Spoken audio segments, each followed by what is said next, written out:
Bienvenidos amigos y hermanos que nos ven, nos escuchan. Vamos a repasar la lección número 4. Conmigo se encuentra Pedro Becerra. Él es un laico de la iglesia de Arlington en Virginia, además de ser un amigo de muchos años. Bienvenidos a todos, bienvenido Pedro. Muchas gracias, Alex, por la invitación y por el privilegio de poder compartir con ustedes el estudio de esta lección tan grandiosa y buena que nos trae en este trimestre. Claro que sí. Fíjate que ahora sí vamos a empezar a abrir el libro de Tesalonicenses. Vamos a empezar con el primer capítulo.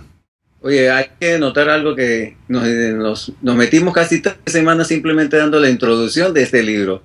Y ya entrando en el primer capítulo de Tesalonicenses encontramos el gozo y el agradecimiento que hace Pablo al escribirle a los tesalonicenses. Exactamente. Sabes que me gusta siempre empezar con el versículo de memoria y se encuentra en los primeros, el versículo número 2 y el versículo 3. De hecho, me quisiera decirle a nuestros hermanos que les invitamos a que leamos apenas 8 capítulos, cubre las 2 epístolas. Entonces, cuando leemos primera y segunda Tesalonicenses, que son solamente 8 capítulos, podemos entonces entender y ver más nutrida la lección, porque pues entendemos lo que Pablo estaba queriendo decir de una forma contextual. El versículo de memoria dice así: damos siempre gracias a Dios por todos vosotros, haciendo memoria de vosotros en nuestras oraciones, acordándonos sin cesar delante del Dios y Padre nuestro de la obra de vuestra fe, del trabajo de vuestro amor y de vuestra constancia en la esperanza de nuestro Señor Jesucristo. Aquí vemos a un Pablo que empieza a Pedro la lección, el capítulo, presentándose como nosotros. Sí, hay que notar que Pablo, yo creo que lo podemos analizar un poco con el estudio que hemos tenido las semanas anteriores de cómo fue su encuentro con Jesús, de cómo fue su cambio y todos los cambios que ha habido en Pablo. Ahora, Pablo está experimentando las mismas circunstancias, pero en otras personas. Y él inicia esto porque dice, hey, damos siempre gracias de las cosas con que Dios puede empezar a ver en las vidas de otras personas. Y dice, hey, yo he experimentado eso. Y ahora cuando veo que otras personas también están experimentando, me lleno de gozo, de alegría y agradezco a Dios por lo que está pasando. Así es. Acordémonos que él llega a Tesalónica después de haber sido encarcelado en Filipos. Entonces sabemos que en Tesalónica sale perseguido, va a Berea, en Berea lo siguen persiguiendo, va a Atenas. Allá tiene también su entrada a la ciudad, a hablarle a las demás personas del Evangelio. ¿Dónde se encontraba Pablo? Pablo no estaba en Tesalónica. Esto es una carta que él envía. Recuerden que en Tesalónica solo estuvo 3 semanas. Y en 3 semanas él forma un grupo, forma intereses, forma hermanos, forma relaciones. Entonces él está afuera recibiendo el mensaje de Timoteo, diciéndole que los hermanos de Tesalónica están en la fe, están perseverando, están creciendo, tienen buen testimonio. Así que se encuentra Pablo, Silvano, que sabemos que es Silas, es otra forma de decir el nombre, Silas aquel que estuvo en la cárcel, y Timoteo. Ellos 3 están juntos, dando la obra del Señor, mostrando el Evangelio del Señor donde quiera que ellos estaban, y Pablo decide escribir una carta, como mencionábamos un rato antes de empezar. Estaríamos viendo un Pablo grabando CD, grabando video, mandando un correo electrónico, ¿verdad? Y se comunica con el pueblo. Yo creo que Pablo utilizaría, si estuviera en nuestra época, estuviera utilizando la televisión, el internet, los CDs, la literatura, estuviera mostrando la mil y una forma de cómo llevar el Evangelio. Cuando él escribió esta carta, muchos aseguran de que puede haber estado en Atenas, pero hay otras personas que con más seguridad dice que él se encontraba en Corinto.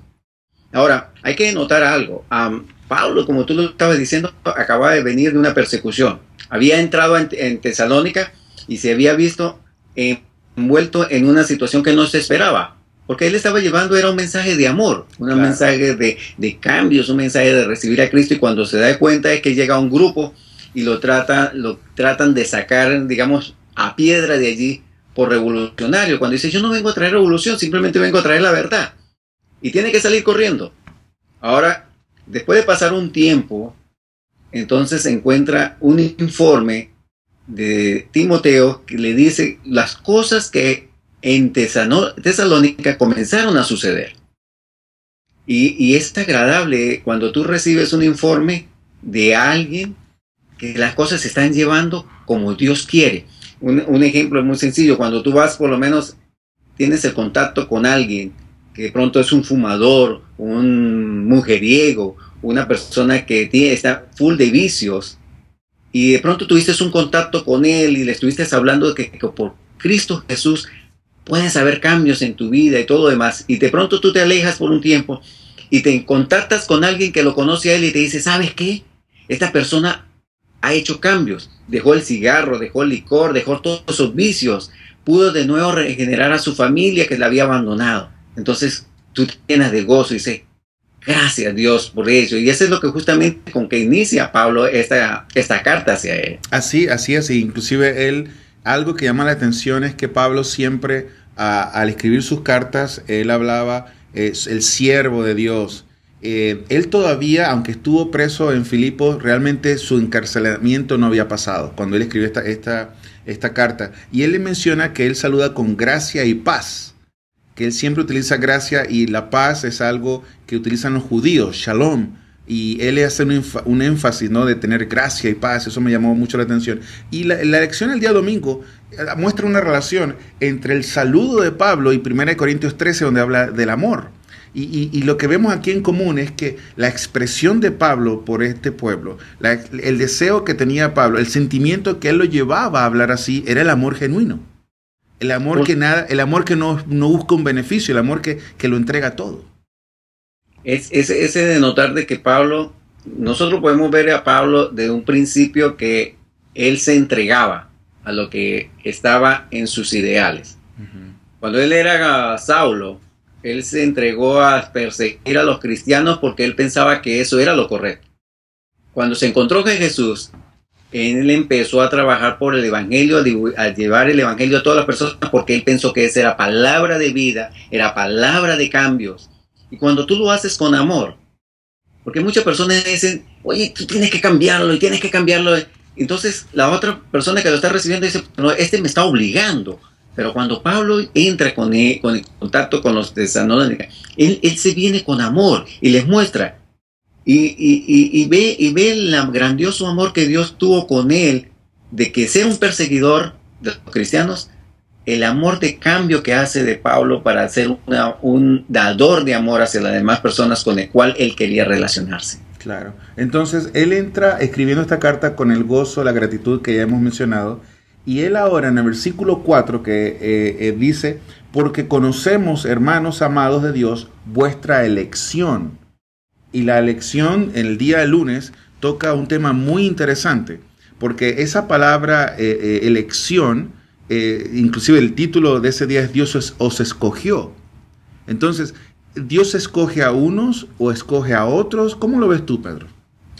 Mira, ahí creo que podemos nosotros utilizar lo que otras personas utilizan como la predestinación. Hay algunos que dicen: yo soy predestinado a ser bueno, yo soy predestinado a ser malo, yo voy a ser predestinado a salvarme, yo voy a ser predestinado a perderme. Pero si nosotros nos leemos la Biblia, nosotros vemos que nosotros somos predestinados para ser hijos de Dios. Somos predestinados para heredar la vida eterna. Somos predestinados para vivir con Dios por la eternidad. Ahora viene mi punto. Tú y yo estamos de acuerdo para aceptar ese regalo de Dios, porque es un regalo. Simplemente es un regalo. A ti se te da un regalo y tú lo puedes abrir y gozarse del regalo. O puedes recibir el regalo y simplemente agarrarlo y ponerlo a un lado. Te estaba comentando hace tiempo de que con respecto a si en tu cumpleaños viene tu esposa y con gran sacrificio, ahorro y todo lo demás, como te compró una buena camisa bonita para ella, y te lo envuelve en una cajita y te lo da como regalo. Dice: toma, Alex, tu regalo. Y tú vienes, la ves y la observas y dice: qué bonita la camisa. Vuelve y la colocas en su caja. Estás recibiendo tu regalo como una gracia. Lo colocas a un lado y se te olvida de la camisa. La ves allí, está bien.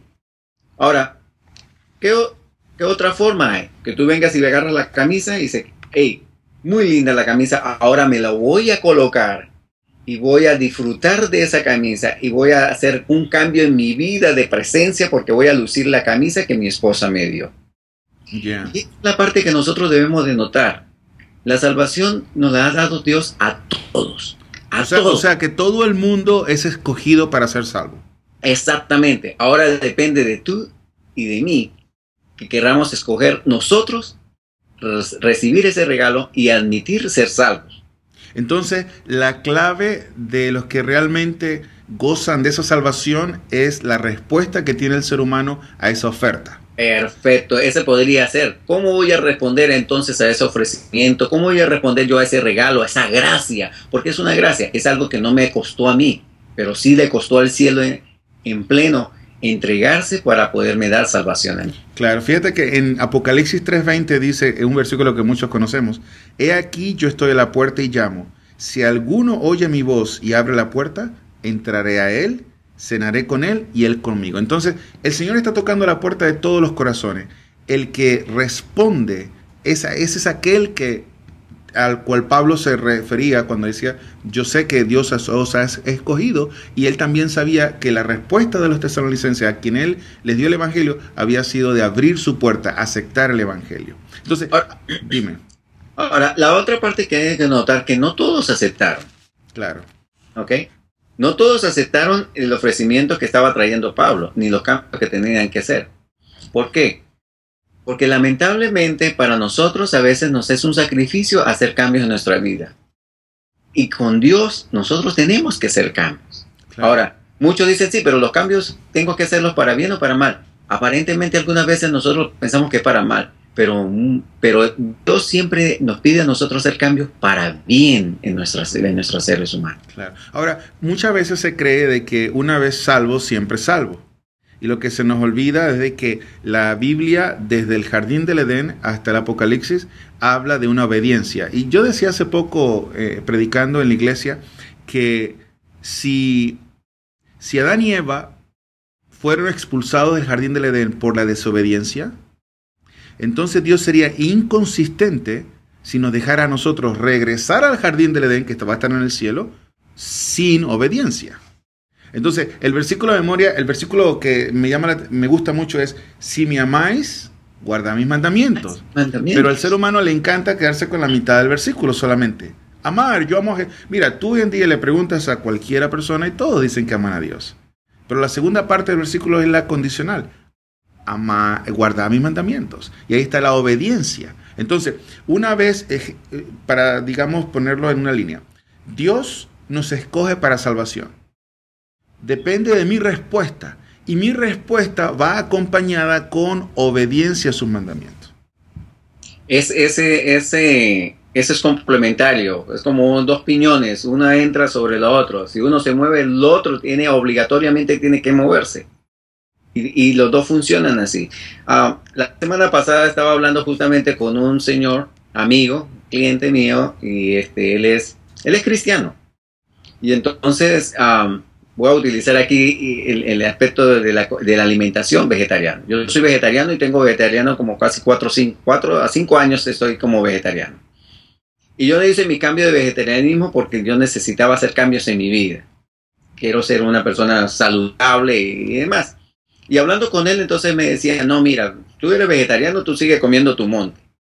¿Okay? Y dice, yo soy carnívoro, a mí me encanta la carne y todo lo demás. Dice, sí, pero ponte a analizar algo. Tú piensas ir al cielo, y dice, claro. Entonces, ¿qué vas a comer en el cielo?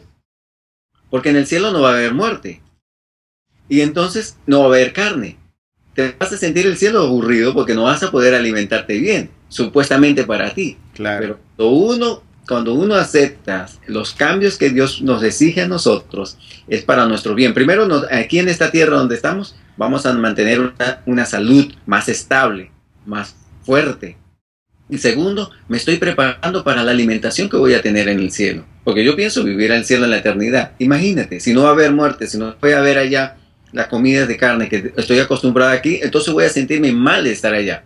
Entonces, lamentablemente nosotros tenemos, cuando entramos en el proceso de andar con Dios, tenemos que hacer cambios. Y los cambios lo experimentaron los tesalonicenses cuando Pablo vino a predicarles, porque ellos estaban acostumbrados a un sistema religioso completamente diferente. Cuando Pablo entró allí, él entró con amor, entró con una esperanza nueva, entró con mostrarle la fe. Y eso ellos dijeron, wow, esto es interesante, esto es grandioso. Y comenzaron a comer el evangelio y comenzaron a procesarlo. Tanto que empezaron a ser testificadores, a testificar. Tanto que mismo Timoteo, al regresar, le estuvo diciendo, ¿sabes, Pablo? Esa gente que tú fuiste a predicar, están testificando. Y es cuando Pablo entonces escribe, gracias, Señor mío. Y vemos algo, una de las constantes que siempre ha sido en los escritos de Pablo, es que él siempre habla de gracia, habla de paz, habla de fe, habla de esperanza y habla de amor. Esos son los 5 temas que Pablo siempre en sus escritos habla y comenta. Y es algo importante en esto, que eso también lo tengo que aplicar en mi vida. Claro. Esa carta para los tesalonicenses también es una carta hacia mí. Tengo que leerla como si Pablo me la estuviera escribiendo a mí. O sea que yo tengo que ser una persona agradecida. Tengo que vivir en paz. Y tengo que tener una fe. Y esa fe fortalecerla con la esperanza. Y llenarme de amor para poder impartirle a otros ese mensaje. Así es, así es. En el versículo 5 del primer capítulo que estamos repasando, ese es el enfoque de toda la semana, el primer capítulo, Pablo muestra la evidencia que a él le da de que ellos están en Cristo. Y el versículo 5 dice, pues nuestro evangelio no llegó a vosotros en palabras solamente, sino también en poder, en el Espíritu Santo y en plena certidumbre, como bien sabéis cuáles fuimos entre vosotros por amor de vosotros. Entonces, es ahí lo que tú explicabas. No solamente llegó en palabras de que se quedó en una teoría, sino que hubo cambios. Cuando vino Pablo a Tesalónica, él les predicó mucho sobre el Mesías. ¿Recuerdas que ellos tenían la confusión de la venida del Señor Jesús o del Mesías como Rey de Reyes? Lo que no sabían era que primero venía como Cordero y que ese Cordero era Jesús. Y que ahora entonces estamos esperando al Libertador. Porque la semana pasada, Pedro, mencionábamos que los tesalonicenses estaban bajo la opresión romana y que ellos tenían la necesidad de un Libertador. Y ese era un tema que palpitaba en sus corazones. Entonces, ellos ven que en sus congregaciones, en sus iglesias, en las casas, que eso también lo hablamos la semana pasada, ellos empezaron a ver que Dios respondía a sus oraciones, que había manifestación del Espíritu Santo por los cambios que habían en su vida. Ellos eran paganos, habían sido paganos. Ahora pues habían cambios que evidenciaban que Dios estaba en medio de ellos. Ahora hay que notar por lo menos en el hecho de que Pablo había venido del mismo proceso. Él había experimentado lo que estábamos comentando al inicio. Él había experimentado de todo esto y ahora estaba viendo el proceso en otras personas.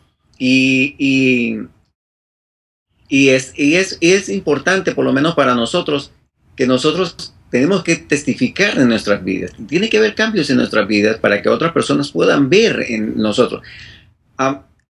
Estábamos hablando hace rato con respecto al testimonio. Tan importante es en nuestras vidas el testimonio hacia otras personas, porque podemos hablar de Cristo. Cristo murió, Cristo me dio salvación, Cristo es la respuesta. Pero entonces, ¿qué puede hacer Cristo en mi vida? ¿Por qué? Si yo tengo problemas en mi trabajo, ¿qué puede ser Cristo en mi trabajo? Si tengo problemas de salud, ¿qué puede ser Cristo en la salud que estoy padeciendo? Si tengo problemas económicos, ¿qué puede hacer Cristo para solucionar y solventar los problemas económicos que tengo? Si tengo problemas en mi familia, ¿qué puede hacer Cristo en mi familia? ¿Qué cambios puede hacer en mi familia? Fíjate, Pedro, que hablando del testimonio personal, para mí es la forma de probar, si se quiere, a todos de Jesús. ¿A qué me refiero? Nosotros podemos leer la Biblia y pueden haber muchos cuestionamientos. Tú nunca viste a los que escribieron, tú nunca estuviste en el jardín del Edén, tú no estuviste con Pablo, pero ¿sabe algo que nadie puede cuestionar? El cambio que hubo personalmente en uno, cuando lo conocen a uno. Entonces, eso es algo que nadie puede cuestionar. Si yo acostumbraba a tener una vida que iba para la izquierda y ahora soy una persona que va a la derecha, y el poder que se requirió para hacer ese cambio no es humano, es su evidencia. Es su evidencia de que Cristo vive en mí. Ahora ya no importo más yo, sino Él en mi vida. Y es importante porque el testimonio habla más que palabras que se quedan en pura teoría, ¿no? Claro, para nosotros no es fácil hablar. Decir, hey, tienes que cambiar, tienes que hacer esto, tienes que hacer lo otro, te está yendo mal por esto, por lo otro.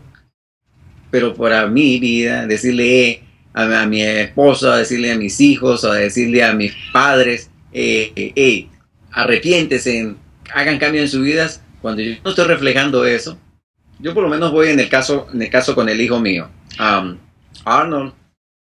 Él una vez me preguntó, mira papá, ¿y qué hay de malo fumar? Digo, papi, malo de fumar es el hecho de que tú estás metiendo algo en tu organismo que no te va a ayudar para nada. Te va a perjudicar tu sistema respiratorio y demás.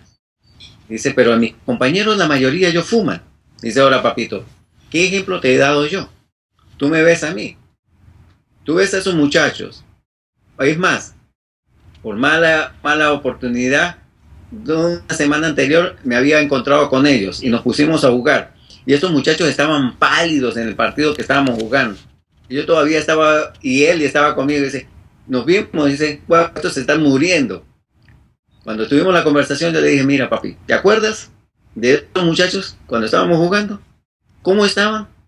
Por consecuencia de lo que estaban haciendo. Tú y yo, que no fumamos, que cuidamos nuestro cuerpo y que tenemos una disciplina en nuestras mentes y que adoramos a un Dios verdadero, podemos tener mayor fuerza, podemos comprobar. Y así fue como en la vida de Daniel, así fue en la vida de José.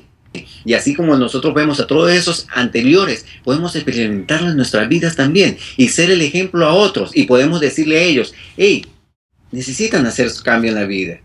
Y ellos me van a decir, ¿por qué? Dice, porque Dios hizo cambio en mi vida también. Claro. Ahora, avanzando al versículo 6 y 7, ya vamos por la mitad del capítulo. Aquí habla Pablo de un punto bastante interesante. Él dice, y vosotros vinisteis a ser imitadores de nosotros y del Señor. Ahorita vamos a explicar esa parte. Recibiendo la palabra en medio de gran tribulación, con gozo del Espíritu Santo. Y el versículo 7, de tal manera que habéis sido ejemplo a todos los de Macedonia y de Acaya que han creído. Ahora, la frase que toca la lección el día miércoles es ser imitadores de Pablo, Silas y Timoteo y también de Cristo. Entonces, ¿debemos nosotros ser imitadores de seres humanos? ¿Qué quiso decir Pablo? ¿Cómo percibiste tú esa frase? Mira, lamentablemente nosotros como seres humanos no podemos ser personas, o sea, no podemos buscar un ser humano para imitar, porque tarde o temprano siempre caemos.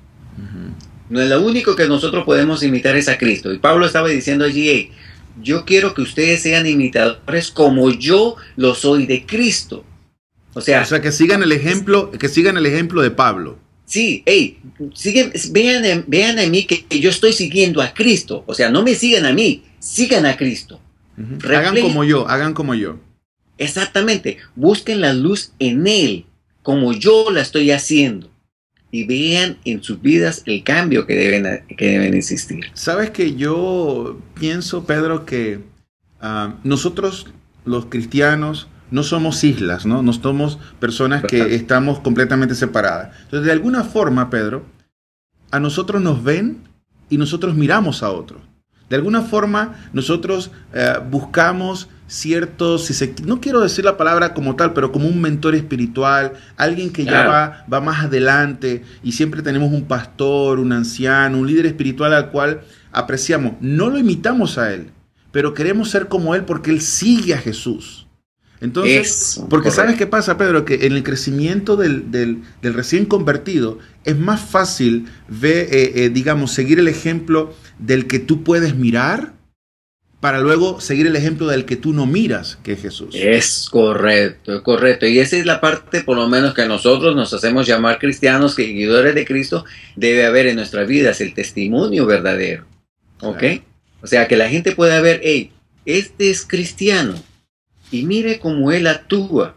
Y muchos pensamos, dice, Ok, pero a mí que me vean en la iglesia como cristiano. No, tenemos que reflejar de ser cristianos en nuestro trabajo, con nuestros amigos, con nuestra familia, con nuestros vecinos. Yo algunas veces cuando he predicado por ahí, a veces nosotros tenemos un vecino que tiene un perro y no nos deja dormir. Y a medianoche agarramos al perro a piedra porque queremos que se le apague. Y el vecino dirá, mira este que se hace llamar cristiano, mira cómo me trata a mi perro. O sea, nosotros tenemos que mostrar lo que verdaderamente somos, porque lamentablemente, como dice mismo Pablo, nosotros somos cartas abiertas al mundo. Y si nosotros nos hacemos a ser llamados cristianos, embajadores de Cristo, tenemos que mostrar el carácter de Cristo. Y lo que tú dices es muy cierto en el sentido de que siempre nosotros buscamos en lo terrenal a alguien para poder divisar cómo puede caminar y nosotros seguir ese camino también. Pero somos imitadores de Cristo. La idea interesante aquí es que, porque habemos personas que también podemos llegar a este tema, que a veces podemos idealizar a una persona, un pastor, ¿ok? Y de pronto esta persona cae y entonces nuestra fe se nos va como el río. Ya, claro. Y esa parte es la peligrosa. Ahora, otra intención que tenía Pablo en el primer capítulo de esta carta era animarlos a ellos. Recuerda que era mostrarle un ánimo, una esperanza de que exactamente el cambio ya ha venido, ya ustedes conocen al Señor, porque Pablo también sabía los desafíos que iban a tener ellos más tarde en la experiencia de ser cristiano. Eso lo vamos a ver posteriormente en los próximos capítulos. Ahora, Pablo recibe o enfatiza que aún más evidencias o pruebas de esta fe viva, naciente, en los dos últimos versículos del capítulo.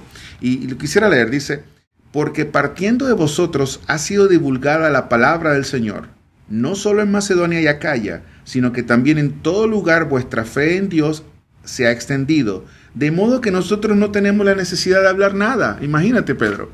Y porque ellos mismos cuentan de nosotros la manera en que nos recibiste y cómo os convertiste de los ídolos a Dios, para servir al Dios vivo y verdadero.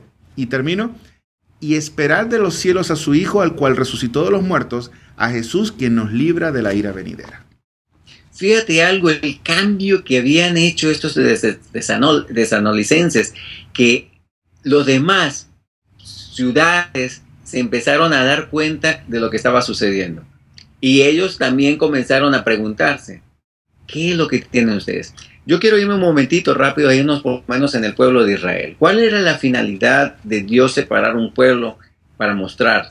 Era mostrar el carácter de su Dios. Era de que ese pueblo fuera un ejemplo, que las demás naciones que estaban alrededor dijeran, este pueblo está siguiendo a un Dios verdadero. Y Dios los cuida, y Dios los protege, Dios los alimenta, Dios está detrás de ellos. Y los demás pueblos, ese era el plan de Dios. Y los demás pueblos entonces se convirtiesen. Pero ¿qué pasó lamentablemente con el pueblo de Israel? Cada rato que ellos medio se juntaban un poco con los pueblos extranjeros, se ligaban y ahí había una mezcla, que había era un destrozo y a veces Dios tenía que lamentarse y separarse y taparse los ojos y decir, oye, este era mi pueblo. Ahora viene la parte de nosotros en la actualidad. Nosotros somos llamados a ser el pueblo en el cual podamos dar luz a otros y de otras personas puedan venir a los pies de Jesús también. Sabes, mi deseo, Pedro, es que el Señor pueda también escribir unas líneas de mí, de ti, de los que nos escuchan, con el mismo gozo que Pablo escribió líneas de los tesalonicenses. Y diciendo, hubo un cambio. Hay evidencias de tu fe. Estoy gozoso por ese calor espiritual que llevan. Se habla en todos los lugares de tu testimonio. Decía Pablo, ni siquiera hay que hablar.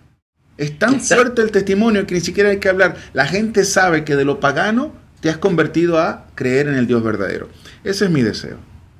Ahora, lo bonito es de que nosotros podamos gozarnos de poder dar ese testimonio y podamos ver a otras personas hacer los cambios. Y podemos entonces hacer como volvemos de nuevo al inicio del libro de Pablo en las Tesalónicas, de decir, gracias Dios, agradecemos grandemente, porque primero me ha dado a mí la salvación, y segundo, por mi testimonio puedo yo llevar a otras personas a tus pies, que pueda ellos conseguir la paz que en este mundo es bien difícil conseguirlo, aparte de llegarse a Dios, y tener la fe, esa fe de que tú pronto volverás, de que tú vas a cubrir con todas mis necesidades, de que tú vas a estar a cargo de mi vida, y de esa esperanza de que tú vendrás muy pronto y me llevarás contigo al reino de los cielos. Y todo esto por amor hacia mí y por amor a cada uno de los que nos querramos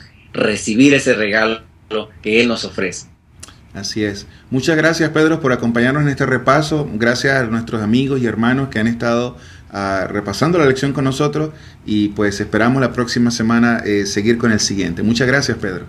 De nada, muy agradecido, Alex. Igualmente a los hermanos que estén aquí en línea. Que Dios les bendiga y que podamos ser esa luz que Dios quiere que nosotros seamos. Gracias.